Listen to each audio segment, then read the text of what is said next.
மீனராசி அன்பர்களே, பூரட்டாதி உத்திரட்டாதி ரேவதி நட்சத்திரத்தை கொண்ட உங்களுக்கு பிறரின் ஆதரவுகள் உண்டு.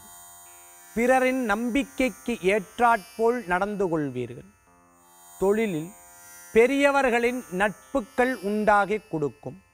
கோபத்தை குறைத்து கொள்வது நல்லது.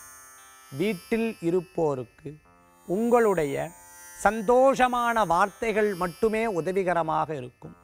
கோபித்தலை குறைத்து சாந்த குணங்களை மேற்கொள்ளும் பொழுது எண்ணிய காரியங்கள் வெற்றியுடனும் ஜெயமுடனும் நடக்கும். கவலை வேண்டாம்.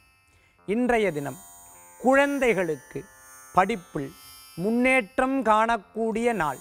கிரகநிலைகள் சாதகமாக இருக்கும் பொழுது லாபகரமான விஷயங்களும் வந்து சேரும்.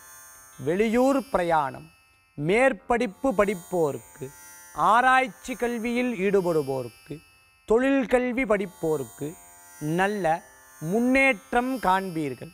புதியதோர் தொழில் வந்து சேரும். புதியதோர் தொழிலை பற்றி சிந்தனைகள் மேலோங்கும். வெகுநாள் கழித்து செய்யக்கூடிய காரியங்களுக்கு இன்றைய தினமே அதை பற்றிய சிந்தனைகளும் அதற்குண்டான முயற்சிகளை பற்றிய மேற்கொண்டு பேசுவீர்கள். காரிய வெற்றியும் அடைவீர்கள்.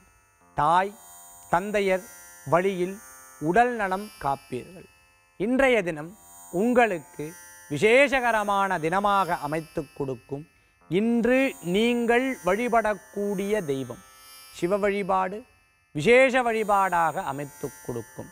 கற்றவர் விழுங்கும் கற்பகக் கனியே, கரையிலா கருணை மாக்கடலே, மற்றவர் அறியா மாணிக்க மலையே, மதிப்பவர் மணமணி விளக்கே, சற்ற புறங்கள் என் திருவீலி மலையில் வீற்றிருக்கும் கொற்றவன் தன்னை கண்டு கண்டு உள்ளம் குளிருமே என்ற நாமத்துக்கேற்றாற்போல் இறைவனை கண்டு அபிஷேக ஆராதனை செய்து மனம் குளிர பிரார்த்தனை செய்வோருக்கு வெற்றிகள் உண்டு.